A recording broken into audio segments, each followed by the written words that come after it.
Gurf macut de fáric agus lucht dégra ha félas an gurport a glacha and mac ferul na blianisha. More important than my personal involvement in this year's programme is the inclusion of sport in critical conversations on the past, present and future of this island. Ligdom éise gorigo héex ar dhús, solidarig me brachúntas ar chud den obair a bhfuil buinte gom le Joseph Maguire, sin trorig kaint an le in Jov. Let me put sport in context first, especially that projected on the international stage before drawing on the work in which I'm involved with Joe Maguire that informs this talk. And this talk lasts approximately 50 minutes. I'm very happy to share copies of our work cited here today, so please feel free to email me afterwards. This work is of relevance to other Féile talks on sport in this year's programme, and it will be published with new material as part of a co-authored extended monograph, hopefully within the next year or so, whenever life settles into our new normal.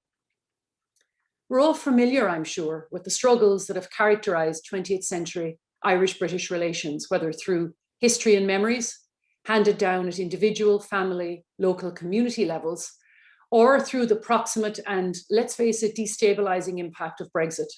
We've learned much more from the decade of centenaries, for instance, about the symbiotic relationship between events from 1912 to 1922.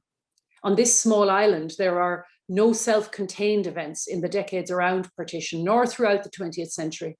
And neither is there one grand meta-narrative. A thread connects many centennial events, and others have spoken already of the relationship between what happened in the early to mid-20th century and today. The strategic competition between the Irish and British was expressed along a continuum, from peacetime diplomacy to armed conflict. And though we now live in more peaceful times, the resolution of many issues and concerns, political, constitutional, legal, economic, environmental, cultural and educational, these are pinned to how the diverse identities and traditions on the island are understood, felt, expressed and promoted, and how they are perceived and understood by those of other traditions. And Joe Maguire and I have argued recently that sport was war with other means in Irish-British relations, and a different manifestation of this when the armed force phase abated. And this is no surprise to those who understand cultural, symbolic and physical force forms of violence and warfare.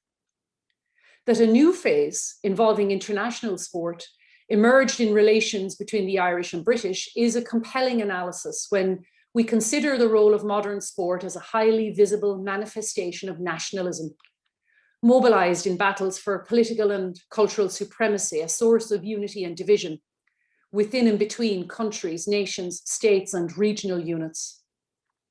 At the level of inter-community relations, the sportive symbols of identity, the anthem, emblem and flag, are interwoven into the fabric of national and international sporting representation and contest.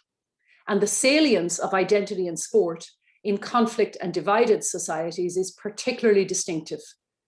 As apartheid has shown in South Africa, it's difficult, if not impossible, to have normal sport within an abnormal society. But there are differing views today, as we know, on the prospects of a one, shared, new or united Ireland. Collectively, Joe and I refer to these as future Ireland. But what role has sport played and continues to play in the nature and meaning of identity on the island for unionists and loyalists, as well as northern and southern nationalists? And what role might it have in responses to the yet unknown future Ireland? This question is important because in sport, we are probably dealing with one of the most powerful transfer mechanisms for culture. A fundamental starting point to my talk, therefore, is a rebuttal of the idea that play games and sports have some form of transhistorical or transcendent essence. And this was the idea that sport has existed in a pure, unhindered form, unchanging and sitting above real life, as it were. Rather, most experts in this area agree that people produce sports within historical contexts and that modern sport emerged in specific social conditions, fueled by an enduring belief that reveals more about the ways in which sports were imagined than what they actually were and are.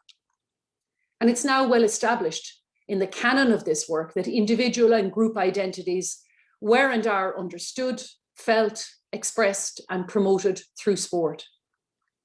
So if my starting point is that sports are not inherently pure in and of themselves, then instead the focus is more fruitfully placed on its relationship to the wider social forces that have shaped it, and that are reflected in the beliefs and actions of and relations between the people involved.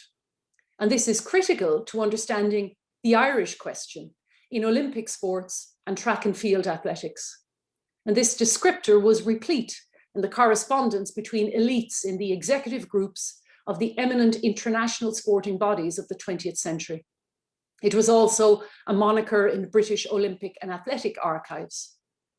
The so-called Irish question, that could equally be seen as Ireland's English question, had roots in empire, the internationalization of sport, and the partition of Ireland.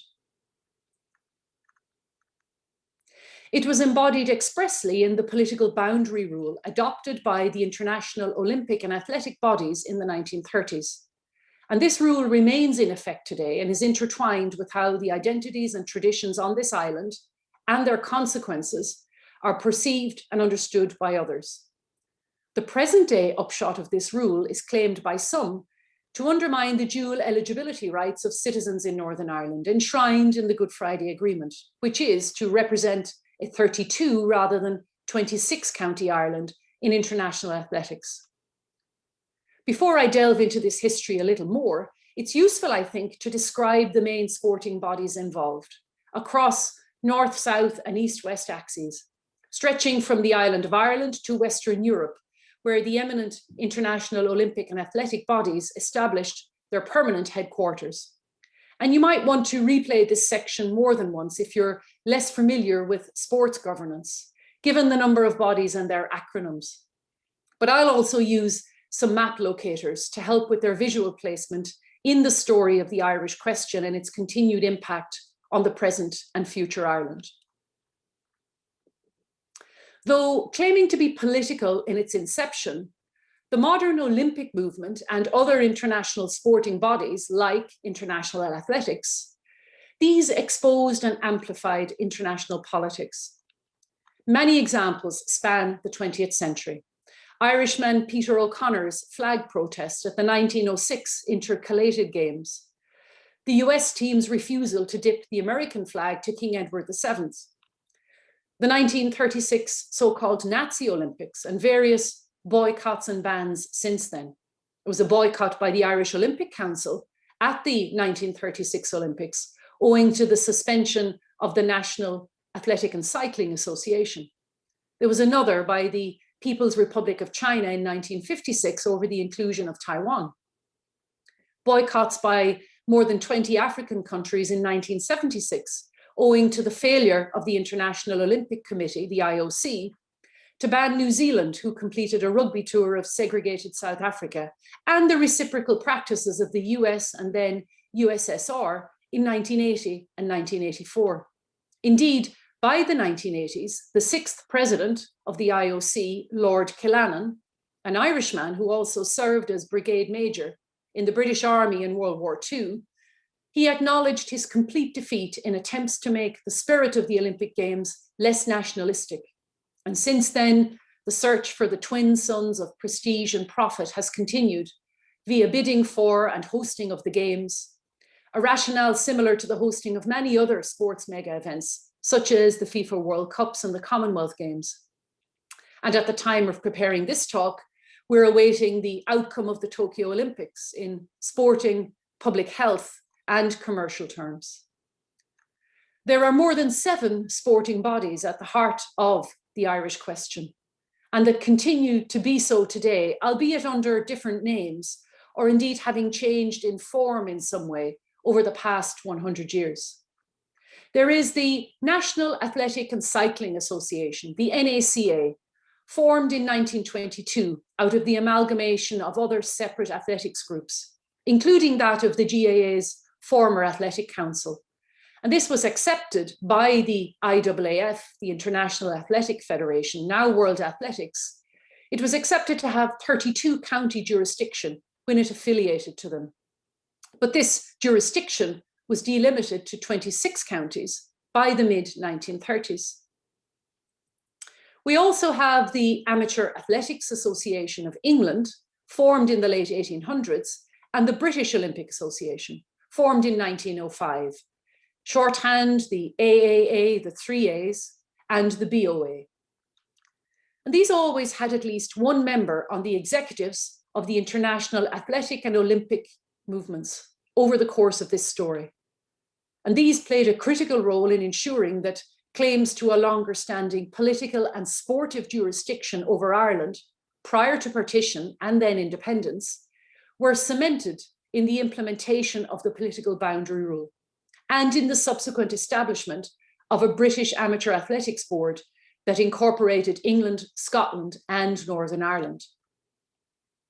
There was the Irish Olympic Council, which became the Olympic Council of Ireland in the 1950s and known today as the Olympic Federation of Ireland. And this was formed in 1920 and was officially accepted into the IOC in 1922 with 32 county jurisdiction under the presidency of J.J. Keane, who was also president of the NACA and a former chairman of the GAA's Athletic Council. Even if no formal state policy or assigned department for sport existed in Ireland up to the late 1950s, there was a role for sport in augmenting state policy to achieve recognition and projecting the nation. Members of the first Irish Dáil were said to have contacted Keane to discuss the role of the international Olympic movement in projecting a 32-county Ireland onto the international stage. There was also state support for the Éanach Tailteann Games in the 1920s and 30s, and in the portrayal of national emblems, such as flag and anthem, through rugby, for instance.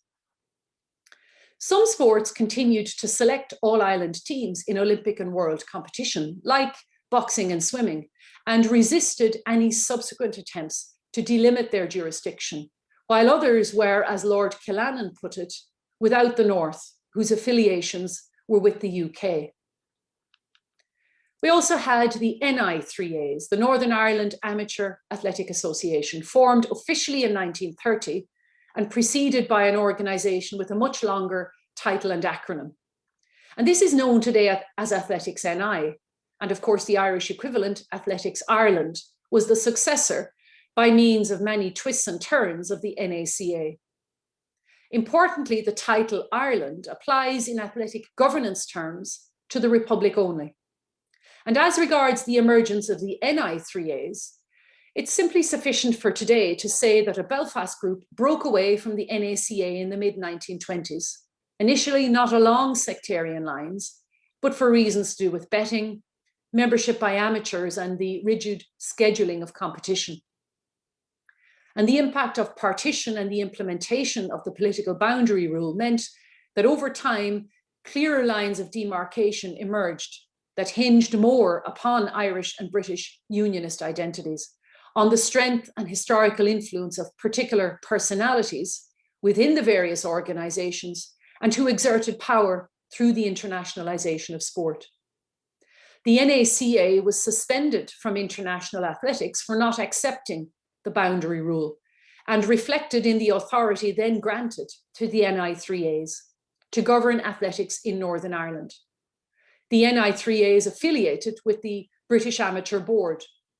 And the Irish Olympic Council too had to fight a battle to hold on to the moniker Ireland as well as 32 county jurisdiction. This was lost and then won back by the 1956 Olympics, when Ronnie Delaney won gold for a team titled Ireland, but with the letters EIR displayed on the official scoreboard in the stadium to represent the International Amateur Athletic Federation's position on eligibility, title, and jurisdiction, which by then differed from the position of the IOC. So note that the British team's scoreboard entry was GBI, which was not a coincidence. And not surprisingly, there were internal divisions in athletics too. So for instance, when the NACA were suspended from international athletic and cycling competitions, 26 county bodies were formed, like the Amateur Athletic Union of Éire, the AAUE. And this gave competitors the right to represent the Republic of Ireland. So there were divisions then within the Irish themselves between those who accepted 26 county jurisdiction and those who did not. And those of you who are more interested in cycling might wish to follow this story elsewhere, and I'm very happy to provide some signposts to this. Suffice to say that the bifurcation within cycling into 32 and 26 county bodies and further subdivisions within Northern Ireland too, this was resolved with the support of the international governing body, and we have Cycling Ireland today. But in athletics, a more circuitous route has been taken. We had the AAUE, formed in the late 1930s, when the NACA was suspended from international competition. BLE formed in the 1960s after the AAUE and the NACA disbanded. But a splinter group of the NACA continued to claim the right to all-island jurisdiction up to the turn of the century. A memo of understanding was signed between BLE and this splinter group of the NACA in the 1980s that provided the framework for a working relationship between these organizations, and that began, according to this memo, a process of unification based on mutual understanding of sporting philosophies and traditions. Subsequent working agreements were also carved out between Northern and Southern athletic representatives, involving a special role for the Ulster Athletic Council, whose members drew from two political jurisdictions. Athletics Ireland was formed in 2000, and this involved the disbandment of the BLE and NACA, and with agreement from the NI 3As, which is now Athletics NI, athletes from Northern Ireland could represent Ireland in Olympic and World Athletics. Today then, a signed memorandum exists between Athletics Ireland, Athletics NI, and the Ulster Athletic Council with operational practices. And in this lingers the shadow of British involvement and the primacy of British nationality, a hands-off role for British officials in NI athletic affairs, and a matchless, and some might even argue a fudged role, for one provincial council. Such is the delicate state of working relationships that they can be destabilized by the real or perceived reopening of old identity wounds, such as public lobbying by the Friends of Irish Athletics, through political and sportive channels for an official derogation of the yet enforced political boundary rule. That this risk exists reflects the legacy of athletic wars in Irish-British relations. Public and private mutual distrust is, in these cases, taking a long time to be forgotten. And let's now examine why by delving a little bit further into the recent history of the Irish Olympic and athletic movements, because in this was a set of identity questions that continues to resonate today and that has been reignited by Brexit. Historically speaking, we might say that the aspiration of freedom accommodated different versions within it, and sport has been neglected in this. Consequently, in integrating this scholarship here and in our forthcoming work, Joe and I argue that we can no longer claim an amnesia of painful events of the past. Coming to terms with this past and its impact on the present can, as Michael D. Higgins put it, enable a hospitality of multiple narratives. Dá bhríosin tá súla gom tríd an gcainse go bhfeicimís cóhéngsca agus go níomhreacha cibé cuspóirí a dhéad fá a bheith ag na daoine seo roimhe seo. Therefore, we can recover contexts and actions that need to be more fully understood from a range of perspectives, whatever past purposes may have been served by these. Because in the intervening years, from the 1920s through to 2000, when Athletics Ireland and Athletics NI were formed, there were many mileposts and pitfalls involving attempts at athletic unity. Olympic sport and track and field athletics were a means through which Ireland and Northern Ireland sought and achieved international recognition. Within Irish Olympic and athletic movements was a set of interconnected identity questions that centred on the search for international recognition and jurisdiction. There was an ostensibly English question on the part of the English 3As of how to recognise those in Northern Ireland who held greater affiliation to Great Britain in sport. There was a British Olympic question concerning the Irish Free State and Republic, its claims to nationality and citizenship, and the implications for eligibility of those from NI. There were Irish questions for the NACA, the AAUE, the BLE, the OCI, and the NI3As on all-island unity.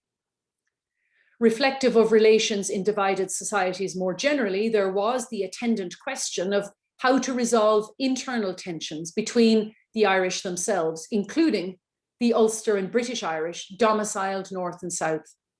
And there was an international sportive dimension too, comprising elites in the IOC and international athletics.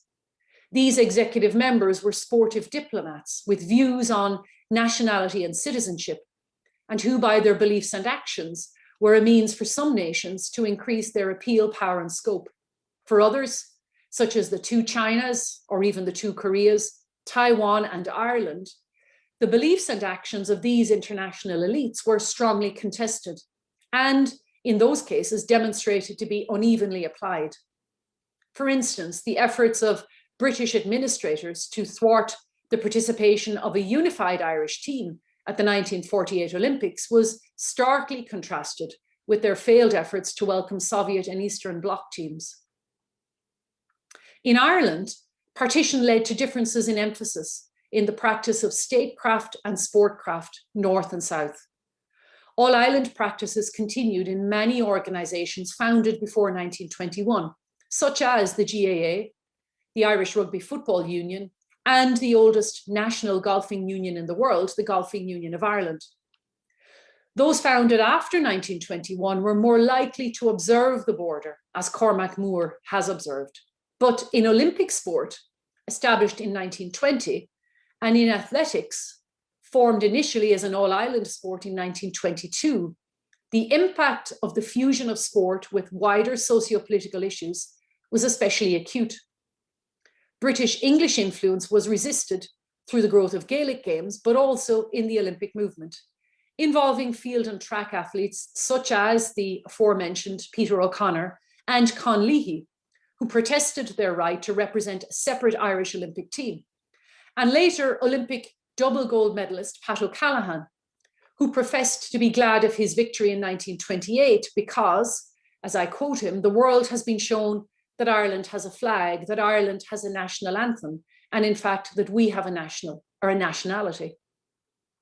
As I said earlier, All-Ireland Olympic and athletic jurisdiction was delimited by the mid-1930s.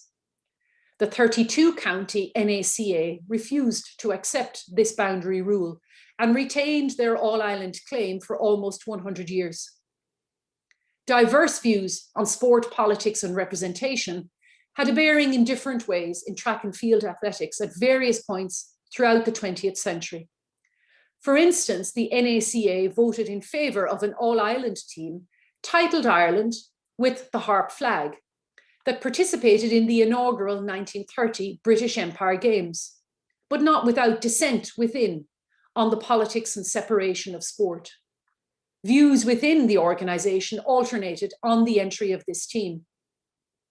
Participation in the Empire Games would create further athletic discord owing to the attached political significance. Sport and politics did not and should not mix at all. The Empire Games were an opportunity to brand Ireland on the Empire stage, and conversely for others, another reason not to have anything to do with any part of the British Empire, given that athletes pledged allegiance to the king, amongst other things. The effect of the boundary rule enforced in the mid-1930s meant that by 1938, which was the third Empire Games, only athletes from Northern Ireland were officially selected, and Northern Ireland became the official team title. This development ran parallel with the involvement of the British government in questions of citizenship and nationality that was reflected throughout the history of Northern Ireland. In 1934, which was the second Empire Games, and again in 1948 at the London Olympics, The British organisers' views on keeping to their chosen political style and title of respective territories held sway over the participation of athletes selected by All Ireland sports bodies. Swimming, which was All Ireland, and athletics, which was 26 counties, according to the International Federation, were contentious for the British organisers in 1934 and 1948. The same issues around title, jurisdiction, and eligibility also threatened the very participation of the Irish team at the opening Olympic parade in 1948, which featured two athletics teams. One was selected by the AAUE, which had 26 county sanctioned jurisdiction, and another by the suspended NACA. Indeed, the position from British and Unionist perspectives was laid out very clearly in correspondence between Stephen Williamson of the Belfast Telegraph and Lord Burghley, who was president of the International Athletic Federation and of British Olympics.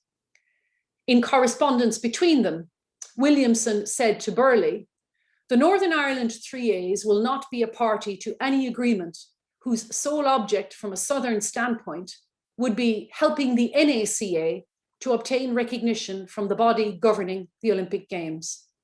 And Burghley replied, "If the NACA are so anxious to develop athletics in Éire and perhaps geographical Ireland, they should, before anything else, affiliate to the AAU of Éire to prove their sincerity in the matter and that they are not concerned with politics."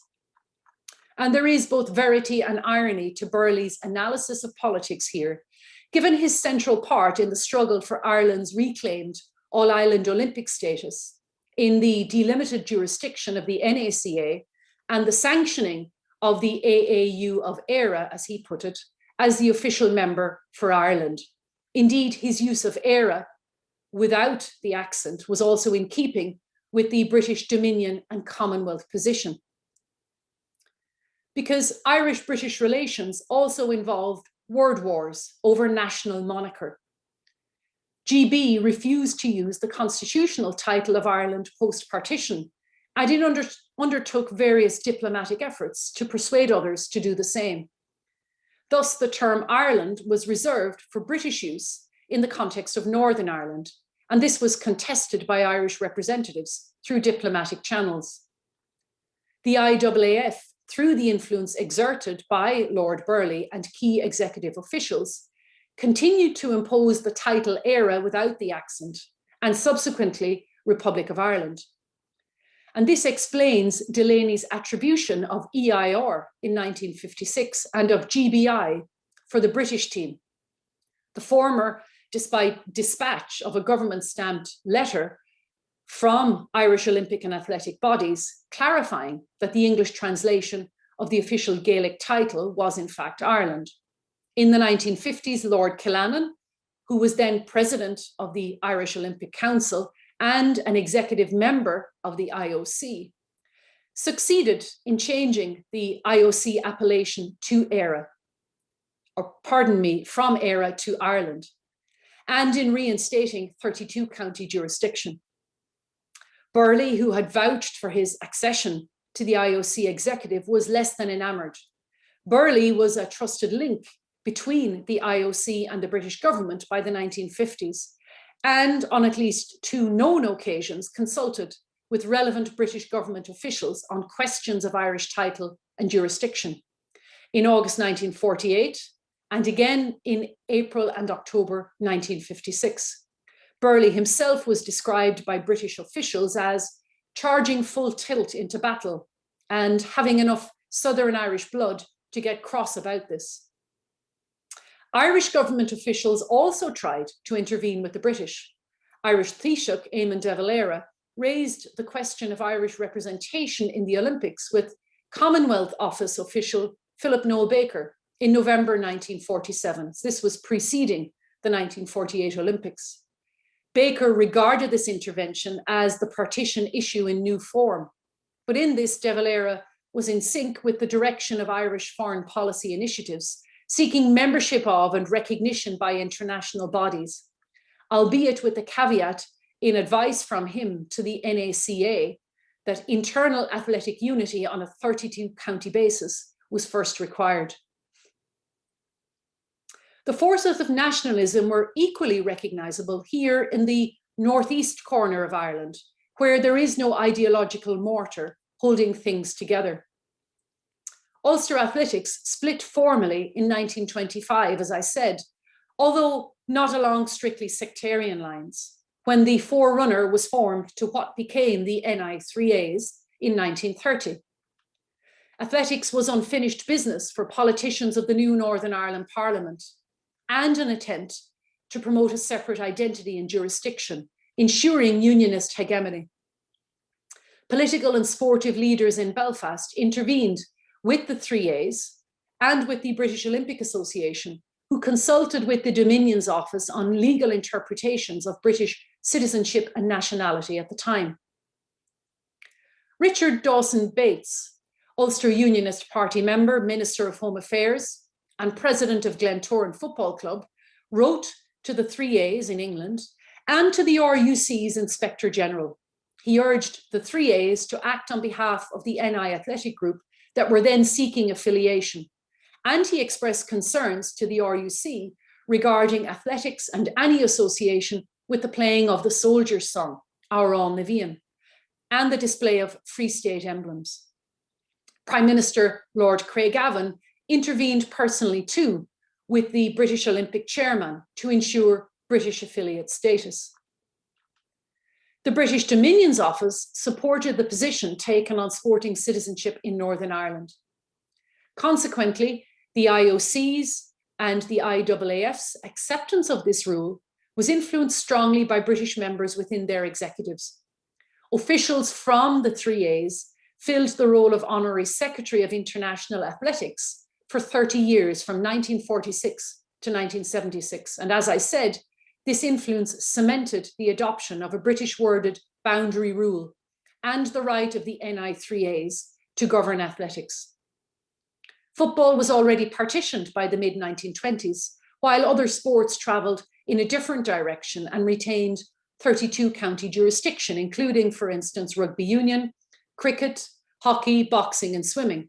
In boxing, for instance, exemptions were granted to individual RUC and Garda Síochána boxers to take part in the 1934 London Empire Games, after the Irish Amateur Boxing Association declined an invitation to compete during what they said was their closed season. Dawson Bates, who was instrumental in the events of Ulster Day, the formation of the Ulster Volunteer Force, and the Larne gun running, resisted any all-Ireland authority invested in the Irish Amateur Boxing Association, and he intervened directly again to ensure that 4 RUC boxers could take part in the London Empire Games. Their medals were credited to Northern Ireland, even though they were neither official representatives of Northern Ireland nor of an Irish team. Thomas Moles MP, Deputy Speaker at the Parliament and Managing Editor of the Belfast Telegraph, also used this print platform to press unionist views on the British Athletics Board, on international athletics, and the IOC. He and Williamson, whom I mentioned earlier, corresponded directly with Burley, personally and via the International Athletics Federation, and pursued an agenda of protecting the autonomy of Northern Ireland in athletics. In these practices, identity was both claimed and imposed by British and unionist groups in Northern Ireland, even if the relationship between them was less than straightforward and mutual understanding was not always present. One could see a lot of commonality with the position today. Before World War II, at least one opportunity had already passed for unity in Irish athletics and the resolution of the distinctive challenges in Ulster, now straddling 2 political jurisdictions. Prior to the 1932 Olympics, the NACA proposed and agreed to complete autonomy for athletics in Northern Ireland and for the establishment of an umbrella authority for national and international events. The flag of this authority was to be St. Patrick's Blue, with the arms of the 4 provinces, which, as one Ulster NACA official said, was more representative of an All-Ireland than the tricolour. The question of the flag to be used in events under the auspices of the NI3As was to be a matter for that association. And the flag to be flown at the Olympic Games was to be decided upon by the Irish Olympic Council, who proposed to retain the tricolour. Both this flag and St. Patrick's blue were a step too far, however, for some Southern and Northern athletic members.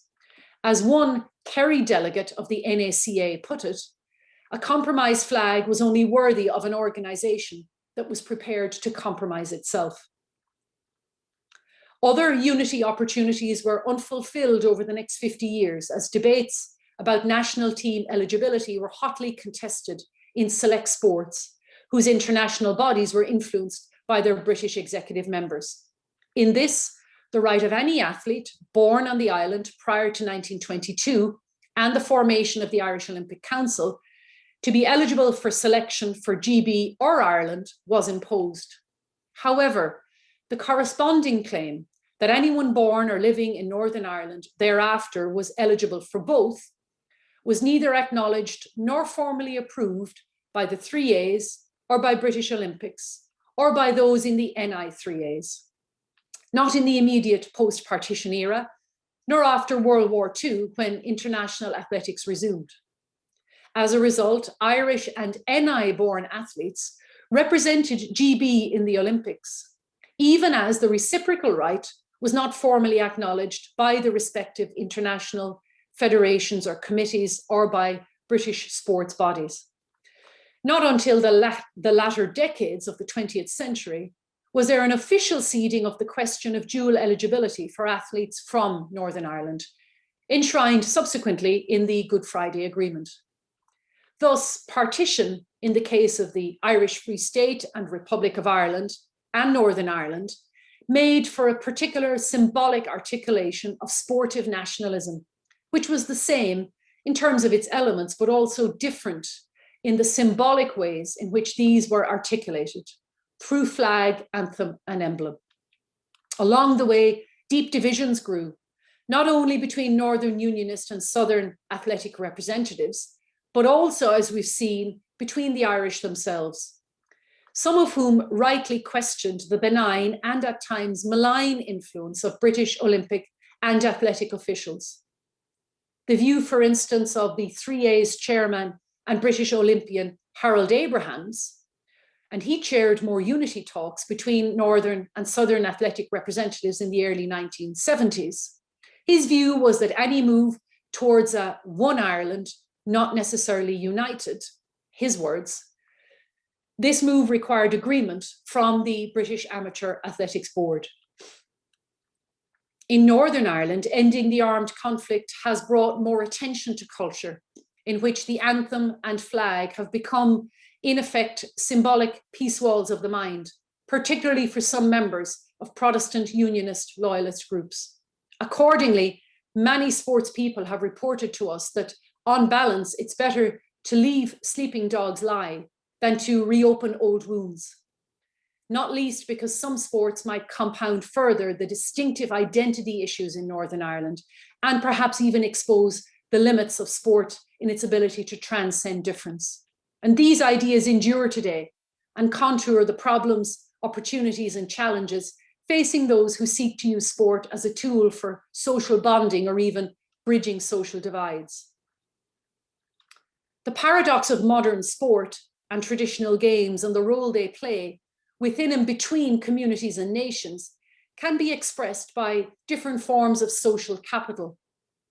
And these are both a social glue and a social toxin. For writers like James Coleman, David Reisman, and Robert Putnam, social capital is a public good that reflects the amount of participatory potential, civic orientation, and trust in others, in individuals, communities, and nations. Modern sport, including GAA forms, can act as a form of social capital or glue, binding pre-existing communities together by enabling a sense of belonging, common purpose and meaning, and by bridging divides, such as those between unionist and nationalist traditions. These social ties stretch across generations in Ireland and both reflect and reinforce aspects of community, art, language, literature, music and dance, and modern sport can provide an anchor of meaning and a sense of Heimat, as the Germans put it, where people experience the villages, towns, and cities they know so well, under siege from broader social, economic, and political forces. In generating and reinforcing social capital, sport can contribute to the healing of the wounds of communities, the enlargement of trust, and potentially provide hope for a better or different place. Yet, at the same time, sports can pull community relations apart, erode trust, and open old wounds. Thus, the social capital described by French writer Pierre Bourdieu and others also reflects and reinforces the fault lines of communities, societies, and nations. The divisions of class, gender, race, and ethnicity can also be bound up in issues of sectarianism, nationalism, and deeply entrenched identity-based divisions. Fueled by sectarianism, compounded by nationalism, and reflecting long-standing divisions within and between the organisation and structure of sport across the island, sport can thus exacerbate the fault lines of society. It becomes a form of social toxin. In any future Ireland, therefore, the contradictory meanings and functions of sport will not disappear. And without urgent, sustained, and coordinated civic engagement and policy formulation and implementation across the island, the more problematic features of sport and their impact on social relations could well undermine wider civic society initiatives, such as that of Shared Ireland. Understanding this journey is especially important for post-Brexit prospects. And in our forthcoming paper in the Royal Irish Academy series, Joe and I describe the totality of these views as future Ireland, ranging from conscious policy decisions to avoid talking about constitutional issues, through to greater or lesser sensitivity towards and understanding of the role of minorities in contemporary or any new arrangements, and, of course, of the role of sport in all of this. Questions of symbolic identity expressed through the rituals of sport are already on display in Ireland, north and south. For better and for worse, international sport embodies the nation and invokes notions of the patriots game. Such issues raise difficult policy questions, but these are not the only ones created by discussions surrounding future Ireland. In part, a reflection of the divided cultural and political history since partition, sporting organisations, associations, clubs, and individuals have had to grapple with a complex mosaic of eligibility, regulation, jurisdiction, and governance, as well as who gets to decide and by what means. None of these issues will be easy to resolve and the interest of different groups smoothly reconciled. Indeed, some, notably football, athletics, and those Commonwealth sports with a large support base, these have the potential to be community flashpoints. So in the remaining 10 minutes or so, I'll try and sketch out some of these. On the international stage, representation at the Olympic Games is governed by the IOC and the Olympic Federation of Ireland on an all-island basis. And as we have seen, the history of the Irish Olympic movement reflects the broader tensions and struggles faced over the past 100 years. Issues remain, particularly in sports like athletics, where partition continues to cast a long shadow on its structure and organisation, and in the continued implementation of the boundary rule by World Athletics. Introduced first in response to partition, it has taken on even wider symbolic and governance significance since, far beyond the Irish question, in light, for instance, of the flags of convenience adopted by elite athletes around the world. Think of those African-born athletes representing Bahrain and the United Arab Emirates. In contrast, the Commonwealth Games, the successor to the Empire Games, these are, in conventional wisdom of their history, seen as the exclusive preserve of Northern Ireland, and they're overseen by the Northern Ireland Commonwealth Games Council, who adopted a compromise anthem. In any future Ireland, The question of All-Ireland involvement in these games would likely be a source of contention, especially given the current position of the Republic of Ireland and the Commonwealth more broadly. Yet, as we've seen, a closer examination of the history of these games reveals that a team represented Ireland, north and south, and competed in the inaugural games in 1930.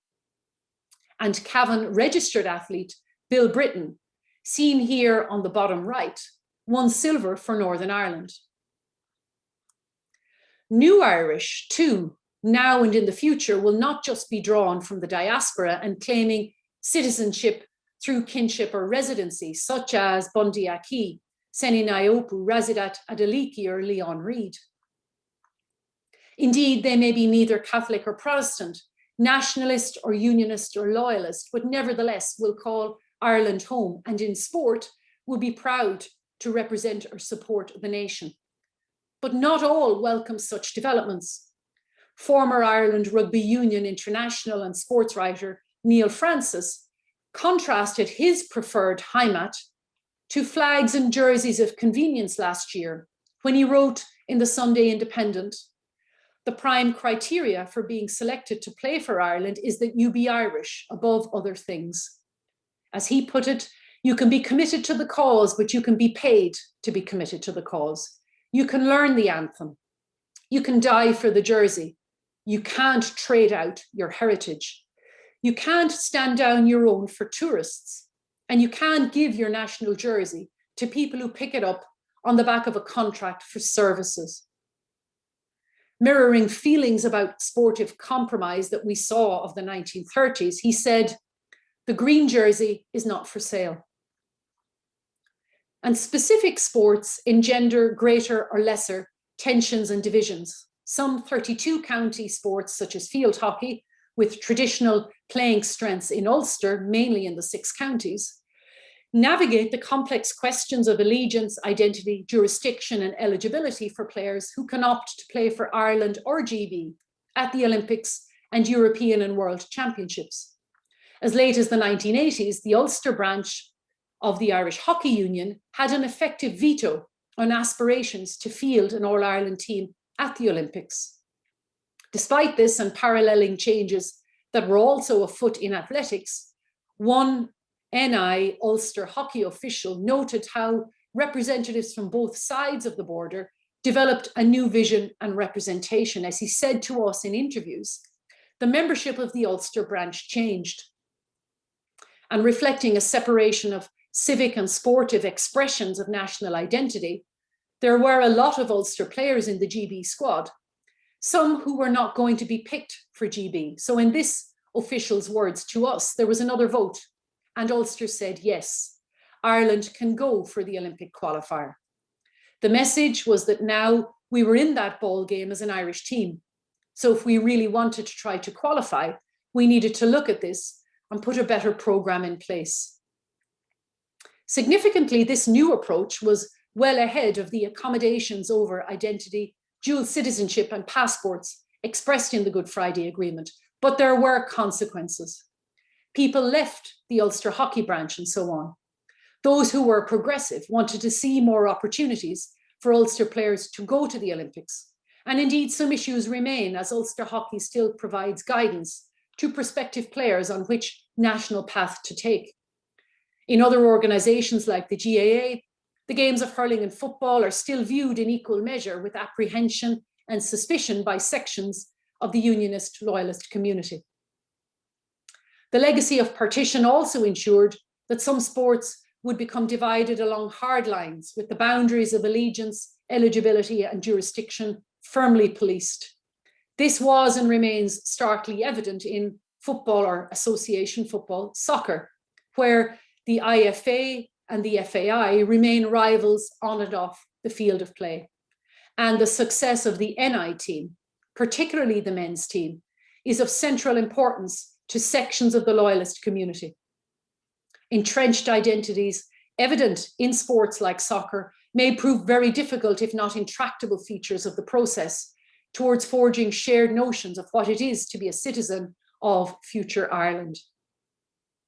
Several interwoven themes have been identified in interviews conducted by us with key stakeholders over the past 4 months or so, who have occupied positions in sport and that are reflective of current North-South and West-East relations. And these themes include a deep, abiding sense of mistrust in the other side, be that of former NACA members still active in the Friends of Irish Athletics, or of Athletics Ireland, sometimes called the Artists, formerly known as BLE, of NI officials who have said to us that they will fight to the bitter end to stop the boundary rule being changed, and of British sports officials. There was also a belief that either sport should not be, or a desire to disguise how it is, embedded in wider political issues. There was a recognition of the need to work below the radar, as it were, at tacit, practical solutions to problems engendered by these wider historical and political issues. And by so doing, these interviewees highlight the sport craft and the sporting diplomacy which they continue to deploy, that is in some ways ahead of other areas of North-South cultural engagement. And finally, there was also a desire that these fudged solutions should not enter the public domain. This is partly because of a weary acceptance that discussions in Northern Ireland about any future Ireland are so fraught with divisiveness that those involved adopt a self-imposed code of omerta and with a resigned demeanour declare, don't go there. And to those of a very different political stance, whatever you say nothing. Partition had and continues to have a profound impact on civic society and culture across the island of Ireland. While some cling to the misguided notion that sport is somehow separate from society and that its practice should be apolitical, in reality, sport was never immune from the fallout of partition. Indeed, in many ways, sport not only reflected the changes wrought by partition, but also reinforced and exacerbated the boundaries erected on the ground, in the minds and bodies of people, north and south. Sport systems, practices, and meanings of today are bound up in this legacy of the past. Sports officials have proved adept at utilizing a form of sportcraft that sought to construct boundaries, harden partition, but some also sought to develop and retain All-Ireland bodies, or to try to dissolve the impact of partition. And over time, officials established informal relationships, developed tacit agreements, and forged working practices designed to circumvent the problems posed by a divided island. While it's possible to highlight deep divisions within and between sport and society, we have also detected signs of change, of a desire to cooperate, to share resources, and of opportunities to forge new and more diverse identities, even if these are based on a pragmatism around sporting success that separates civic from sportive national identities, especially for those with a British, unionist, or even loyalist affiliation in Northern Ireland. A change in the ruling of Athletics Northern Ireland to select athletes like Ciara McGeehan and others for the Northern Ireland Commonwealth team was one such example. Under the previous rule, she was exempt, having represented Ireland. And the change in this rule lifted the hold of Athletics Northern Ireland over those they saw as their athletes. There is therefore a need for more adequate recognition of the efforts of those who sought peace, mutual understanding, and resolution, or at least the minimization of conflict within sport. Here, of course, such observations highlight the extent to which sport matters are embedded in wider political and constitutional issues. And as I noted earlier, there is already a post-partition precedent for an All-Ireland Commonwealth team. Involvement in the Commonwealth Games would also raise complex questions of identity for those in both the North and South, and highlights the necessity to think and feel through what it is to be old or new Irish and British, the multiple identities and allegiances that exist, and how they will be recognised, respected, and expressed in the realm of sport, culture, and society. Issues of regulation, eligibility, funding, resource allocation and governance within Ireland, but also in its relations with GB, will surely surface in discussions accompanying a border referendum. From our interviews with key officials, it's clear that the worries and concerns expressed on both sides of the border will have to be matched by a willingness to share sport in this future Ireland. Irrespective of the agreements made between sporting officials regarding these issues, there remains the real and for some visceral question of identity and tradition and the production and consumption of sport among civic society. The depth and range of change and accommodation across communities will be greater in some sports than others. Questions about the vivid and explicit pride Irish sports fans expressing their sports for their state, culture and traditions are matched by those whose identity is more British. The perceived threat to the latter and the fear of the imposition of something new is real, and such emotions find expression in sport. Therefore, any new national allegiance that can be forged in the realm of sport will require a greater degree of inclusiveness and diversity, but also a change in how sport itself is meant to represent the nation, this future Ireland. New sporting codes around the symbols of flag, anthem, and emblem will likewise have to be subject for debate and compromise.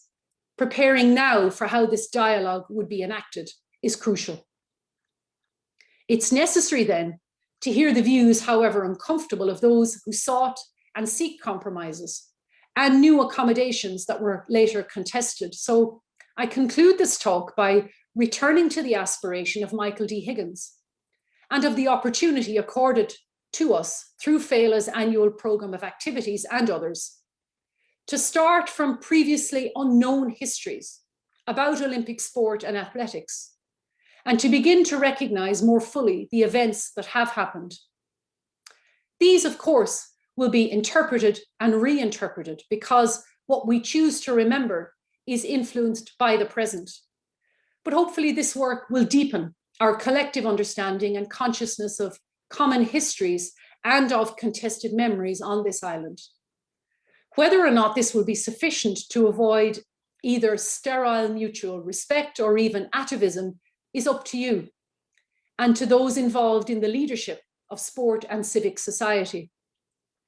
There is a continued zero-sum game in Northern Ireland, encompassing sport, in which what is perceived by some as a loss of empire and union was and is for others a moment of emancipation and an indomitable search for independence.